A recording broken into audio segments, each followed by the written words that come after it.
Assalamualaikum warahmatullahi wabarakatuh. Selamat sore semuanya. Salam sejahtera bagi kita semua yang telah hadir pada acara debat pada sore hari ini. Tak lupa kita mengucapkan puji dan syukur kita terhadap hadirat Tuhan Yang Maha Esa atas kehendaknya kita bisa berkumpul pada acara debat hari ini. Sebelumnya saya ingin berterima kasih kepada hadirin termasuk juga para anggota debat dari tim pro maupun tim kontra. Sebelum kita memulai acara debat pada sore hari ini, sebelumnya saya ingin memperkenalkan anggota debat pada sore hari ini. Silakan didahului oleh tim pro terlebih dahulu. Perkenalkan, saya Jihan dari tim pro. Saya Asiela dari tim pro. Baik, di sebelah kiri saya ada dari pihak tim kontra. Silakan pihak kontra. Perkenalkan, nama saya Nagisa dari tim kontra. Saya Dwi dari tim kontra. Baik, baiklah kita langsung saja ke materi pada acara debat sore hari ini. Di tengah kondisi ekonomi yang tidak baik-baik saja, rencana pembangunan pemindahan ibu kota masih terus berlanjut. Ibu kota negara Indonesia resmi akan berpindah dari DKI Jakarta ke Nusantara, Kalimantan Timur. Hal ini ditandai dengan disetujuinya rancangan undang-undang IKN menjadi undang-undang oleh DPR Republik Indonesia pada sidang paripurna DPR Republik Indonesia tanggal 18 Januari 2022 yang lalu. Dan Presiden Jokowi juga telah menetapkan nama ibu kota negara baru yakni Nusantara. Nantinya yang seluruh kegiatan pemerintah pusat akan dialihkan ke Nusantara mulai 2024 mendatang. Perihal ini langsung menciptakan berbagai polemik baru. Pro dan kontra pun hadir di tengah perjalanan pemindahan ibu kota baru. Maka dari itu, kita langsung saja mendengarkan pendapat dari pihak pro terlebih dahulu.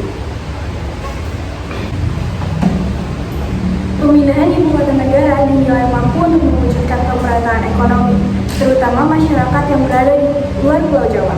Pemindahan ibu kota ke Kalimantan juga diharapkan mampu untuk membuka peluang niaga dan lapangan kerja baru. Selain itu, Kalimantan relatif lebih aman dibandingkan Pulau Jawa, yang rentan terkena gempa bumi dan bencana gunung berapi. Selain itu, populasi Pulau Jawa yang kian lama semakin padat mengharuskan adanya program transmigrasi yang dapat didukung dengan pembangunan ibu kota Nusantara. Pemindahan ibu kota menuju Kalimantan bukan berarti Jakarta akan menjadi kota yang mati. Hanya pusat pemerintahan yang akan dipindah ke Nusantara, Jakarta akan tetap menjadi pusat bisnis Indonesia. Baik, terima kasih kepada pihak pro yang telah menyampaikan pendapatnya. Baik, silakan kepada pihak kontra jika ingin menyangkal pernyataan dari tim pro. Seperti yang kita ketahui, Pulau Kalimantan adalah salah satu paru-paru dunia karena luas hutannya, yaitu sekitar 40,8 juta hektar. Sayangnya, laju deforestasi di Kalimantan demikian cepatnya. Menurut data yang dikeluarkan Departemen Perhutanan, angka deforestasi di Kalimantan pada 2000 sampai 2005 mencapai 1,23 juta hektar. Perpindahan ibu kota negara ke Kalimantan akan beresiko merusak lingkungan hidup, rusaknya kehidupan fauna dan flora. Hal ini sebagai dampak pembangunan kota, perumahan penduduk, dan perkotaan dan juga pasar. Di daerah Jakarta juga sudah banyak sekali aksi kejahatan yang terjadi terhadap anak-anak. Orang tua, remaja sudah banyak yang mengalami aksi kejahatan. Aksi tersebut susah untuk dihindari karena terlalu padatnya penduduk yang berada di kota Jakarta sehingga membuat kita sulit untuk menjaga diri. Namun, bukan berarti di Kalimantan tidak ada aksi kejahatan. Aksi kejahatan mungkin ada terjadi, tapi tidak terlalu banyak seperti yang terjadi di Jakarta dan Pulau Jawa. Jadi bisa dikatakan Kalimantan minim terjadinya aksi kejahatan. Saya akan menyangkal Pemindahan ibu kota memakan anggaran yang tidak sedikit. Disampaikan Presiden Jokowi bahwa total keseluruhan anggaran pemindahan ibu kota tidak kurang dari 466 triliun.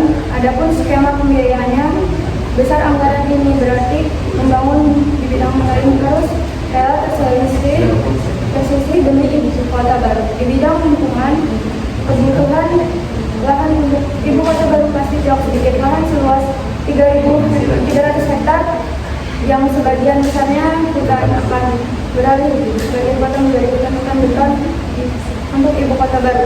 Kantor-kantor dan institusi bisnis pasti akan mengeluarkan investasi lebih membangun kantor-kantor ibu kota baru untuk memudahkan urusan birokrasinya dengan pemerintahan pusat. Sementara dari segi populasi, jangan sampai ibu kota baru menjadi seperti Jakarta. Bentuklah ibu kota tentu menjadi daya tarik. Mayoritas responden beranggapan bahwa persiapan ibu kota yang dilakukan oleh pemerintah dinilai itu belum maksimal. Karena hal ini terjadi karena pemerintah dirasa kurang terbuka terhadap opini masyarakat mengenai isu tersebut, sehingga membawa pesan bahwa pemerintah belum siap terhadap pemindahan ibu kota. Selain itu juga dibarengi dengan banyaknya problem di bidang ekonomi, pendidikan, sosial, budaya, serta masalah krusial lainnya yang belum teratasi secara maksimal. Maka hal-hal seperti itulah yang dapat menggiring opini masyarakat bahwasanya pemerintah belum siap serta dirasa gegabah dalam pengambilan kebijakan mengenai pemindahan ibu kota ke Kalimantan Timur. Hal itu dapat dilihat dari banyaknya permasalahan dan pekerjaan yang belum terselesaikan secara tuntas di Indonesia. Izin bertanya, saya sebagai audiens ingin menanya, apa sih alasan pemindahan ibu kota negara ini? Baik, terima kasih sebelumnya yang sudah bertanya.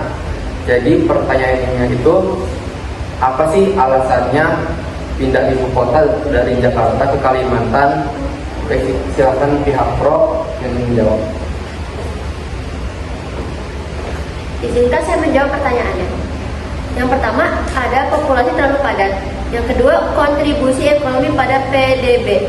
Yang ketiga, krisis air bersih. Yang keempat, pertumbuhan urbanisasi. Yang kelima, ancaman bahaya bencana alam.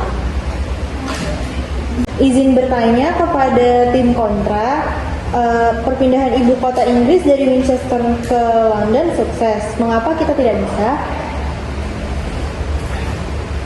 Oke, baik. Terima kasih kepada audiens yang bertanya. Silakan pihak kontra untuk menjawab pertanyaan dari audiens. Izin menjawab pertanyaannya, karena perpindahan ibu kota yang dilakukan oleh negara Inggris sudah memiliki persiapan secara matang, mulai dari dana, peluang perkembangan, sedangkan kita dari segi dana kemungkinan besar akan melakukan hutang kembali. Dan peluang perkembangan ekonomi belum tentu memiliki proses yang baik karena SDM kita yang masih bisa dikatakan rendah. Oke, jadi para hadirin, kesimpulan pada acara debat hari ini, pihak pro menyatakan peluang kerja akan lebih besar. Jadi kegiatan ekonomi tidak hanya terpusat di Jakarta, dan juga tingkat kriminalitas di Kalimantan masih terbilang cukup rendah daripada Pulau Jawa. Nah, sedangkan di sisi lain pihak kontra menyatakan ekonomi di Indonesia masih belum stabil, dan juga pemerintah terlalu gegabah untuk pemindahan ibu kota saat ini. Baik, mungkin saya cukupkan sekian acara debat pada sore hari ini. Terima kasih atas kehadiran para hadirin pada acara debat kali ini. Saya sebagai moderator pamit undur diri. Assalamualaikum warahmatullahi wabarakatuh.